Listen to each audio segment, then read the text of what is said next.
आज है 17 जनवरी। सुनते हैं आज के प्यारे बाबा के साकार रूप से चले मधुर महावाक्य। बाबा आज कहते हैं, मीठे बच्चे, जब यह भारत स्वर्ग था तब तुम घोर सोझरे में थे।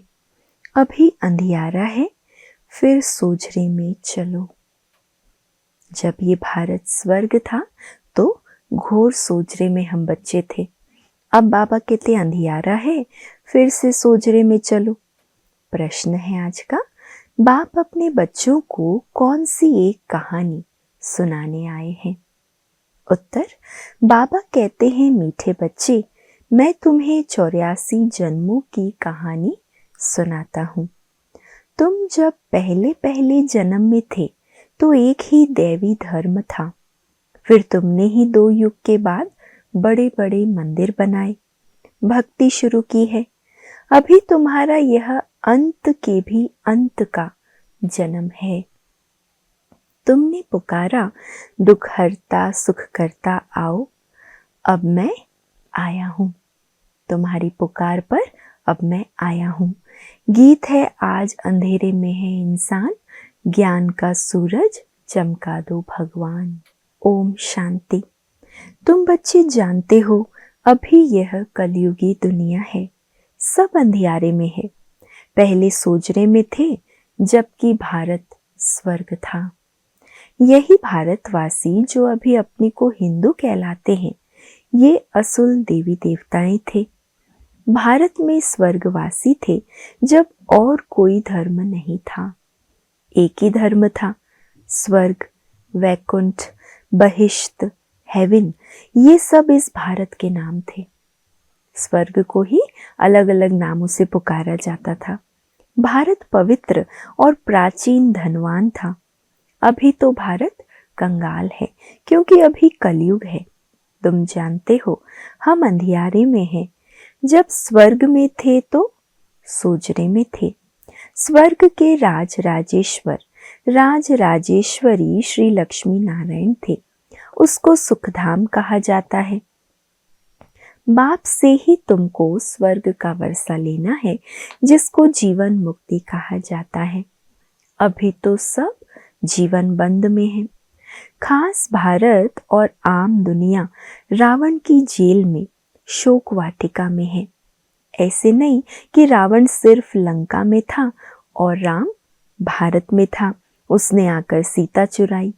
ये सब है दंत कथाएं, है ना। वास्तव में ऐसी कोई बात नहीं है। वास्तव में बात है आत्मा रूपी सीता, है ना, वो रावण की कैद में, जंजीरों में है। गीता है मुख्य सर्वशास्त्रमयी शिरोमणि, श्रीमत अर्थात भगवान की सुनाई हुई है भारत में। मनुष्य तो कोई की सद्गति कर नहीं सकते। सतयुग में थे जीवन मुक्त देवी देवताएं, जिन्होंने ये वर्षा कलयुग अंत में पाया था। भारतवासियों को ये पता नहीं है, न कोई शास्त्रों में है।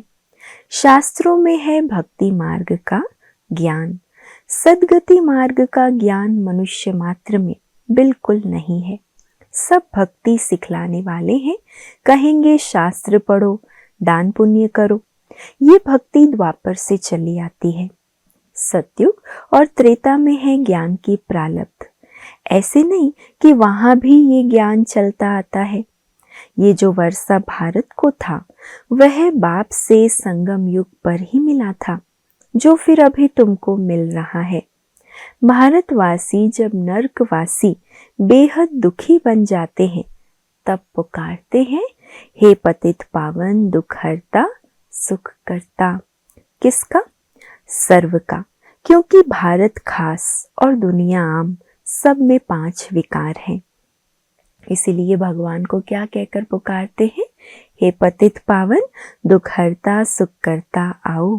बाप है पतित पावन। बाबा कहते हैं, मैं कल्प कल्प कल्प के संगम पर आता हूँ, सर्व का सद्गति दाता बनता हूँ। अहिल्याएं, गणिकाएं और जो गुरु लोग हैं, उन सब का उद्धार मुझे ही करना पड़ता है, क्योंकि ये तो है ही पतित दुनिया। पावन दुनिया सतयुग को कहा जाता है। भारत में इन लक्ष्मी नारायण का राज्य था। भारतवासी ये नहीं जानते हैं कि ये स्वर्ग के मालिक थे। पतित खंड माना झूठ खंड और पावन खंड माना सच खंड। भारत पावन खंड था। ये भारत है अविनाशी खंड जो कभी विनाश नहीं होता।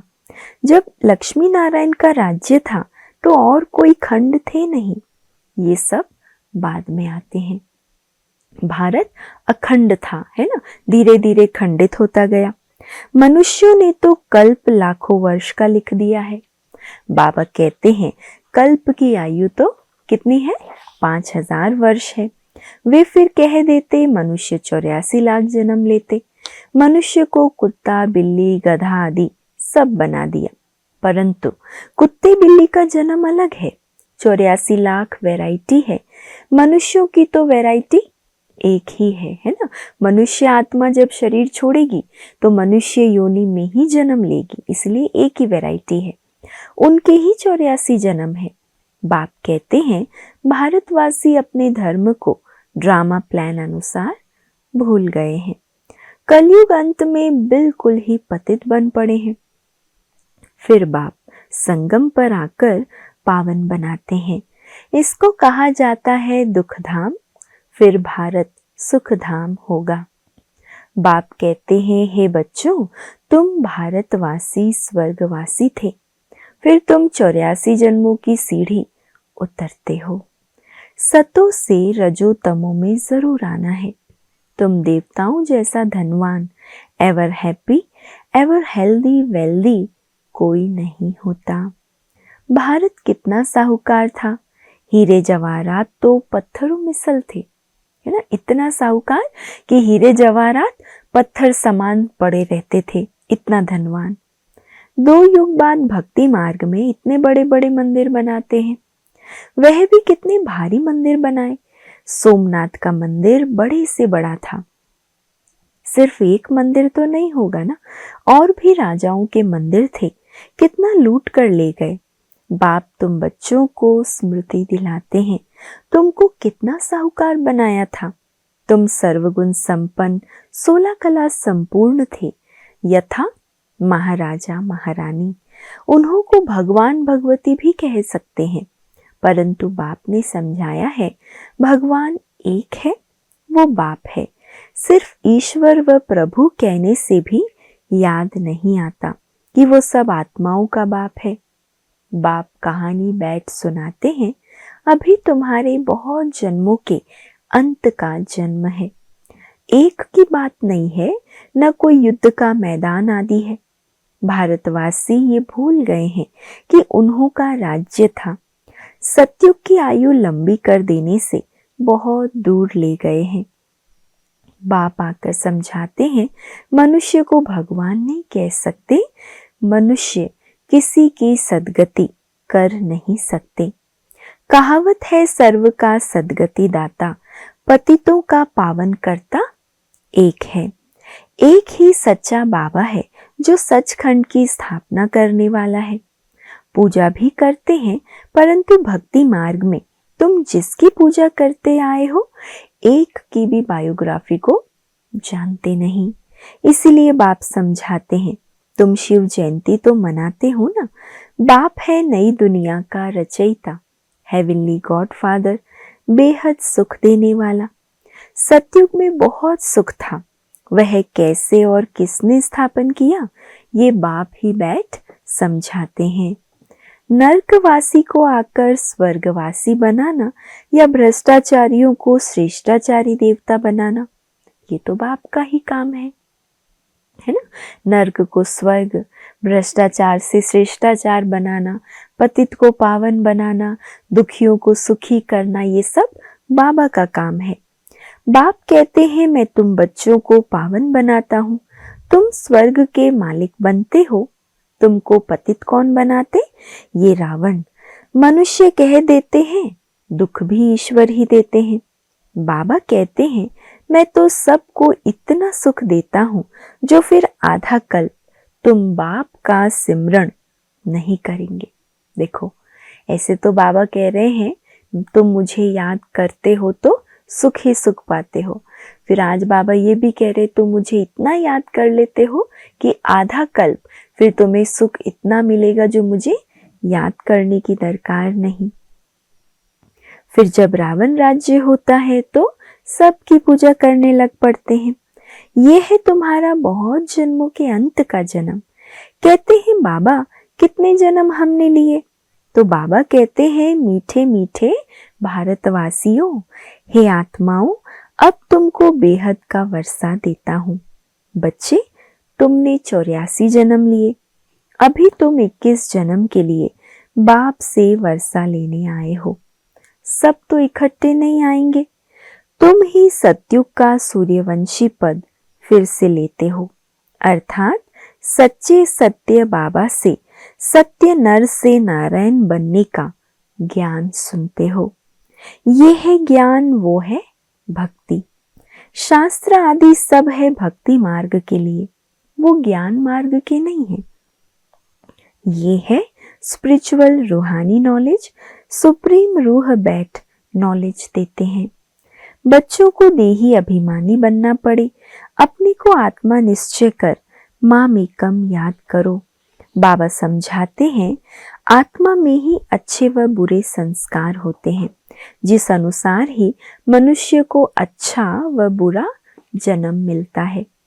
बाप बैठ समझाते हैं, ये जो पावन था अंतिम जन्म में पतित है, तत्त्वम।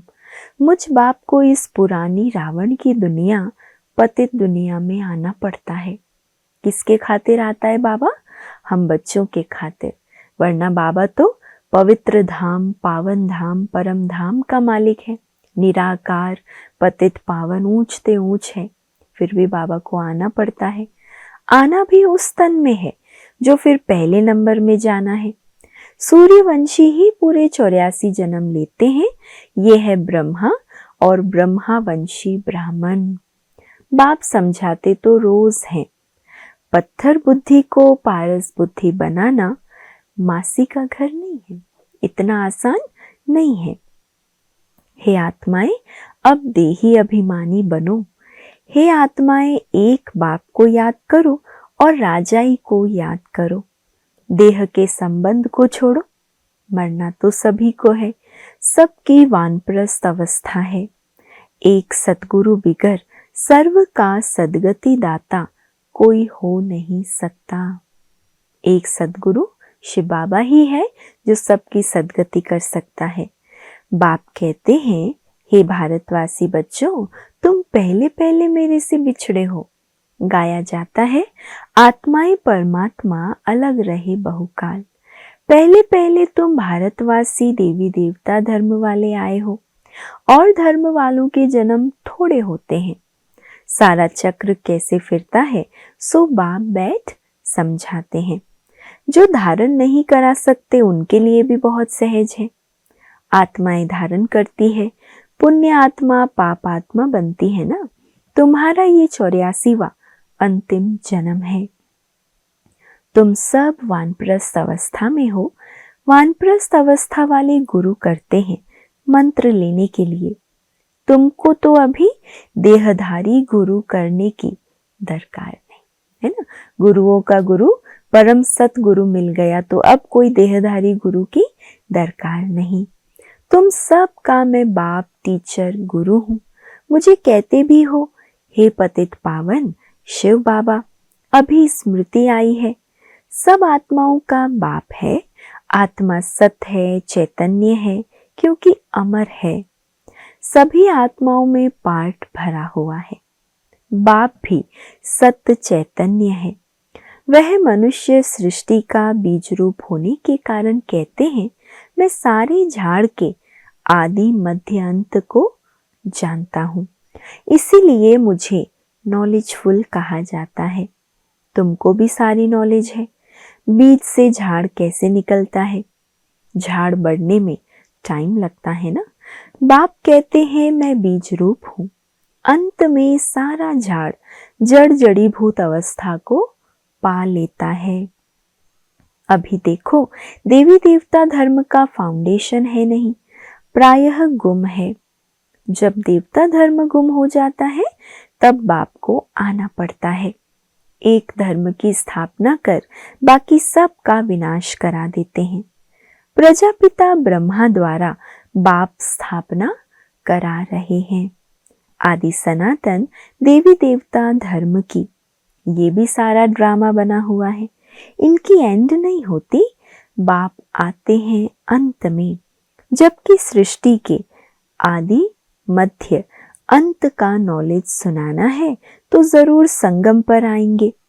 तुम्हारा एक बाप है, आत्माएं सभी ब्रदर्स हैं, मूल वतन में रहने वाली हैं।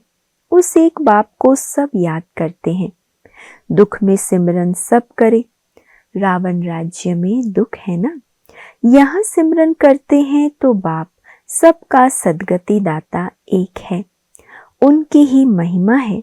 बाप ना आए तो भारत को स्वर्ग कौन बनाए। सारी महिमा, सारी बलिहारी एक और एक बाबा की है। अगर बाबा ना आए तो दुखियों को सुखी कौन बनाए, भ्रष्टाचारियों को श्रेष्ठाचारी कौन बनाए, पतितों को पावन कौन बनाए, भारत को स्वर्ग कौन बनाए। इस्लामी आदि जो भी हैं सब इस समय तमो प्रधान है। सबको पुनर्जन्म तो लेना है। अभी पुनर्जन्म मिलता है नरक में, ऐसे नहीं कि स्वर्ग में चले जाते हैं।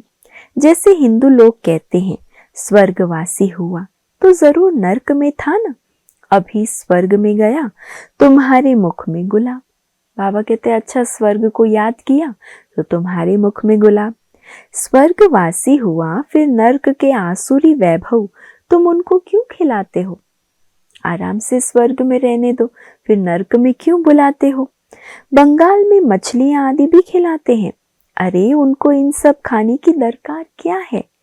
कहते हैं फलाना पार निर्वाण गया।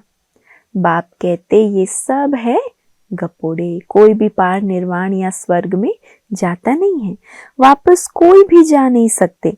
जबकि पहले नंबर वालों को ही 84 जन्म लेने पड़ते हैं। बाप समझाते हैं इसमें कोई तकलीफ नहीं। भक्ति मार्ग में कितनी तकलीफ है ना। आज यज्ञ करो, आज उपवास करो, आज मंदिर जाओ, आज तीर्थ स्थान करो, कितनी तकलीफें होती हैं। राम राम जपते रोमांच खड़े हो जाते हैं। वो सब है भक्ति मार्ग। ये सूर्य चांद भी तुम जानते हो कि रोशनी करने वाले हैं। ये कोई देवताएं थोड़ी हैं। वास्तव में ज्ञान सूर्य, ज्ञान चंद्रमा और ज्ञान सितारे हैं। उन्हों की महिमा है। वो फिर कह देते हैं सूर्य देवताए नमः। उनको देवता समझ पानी देते हैं।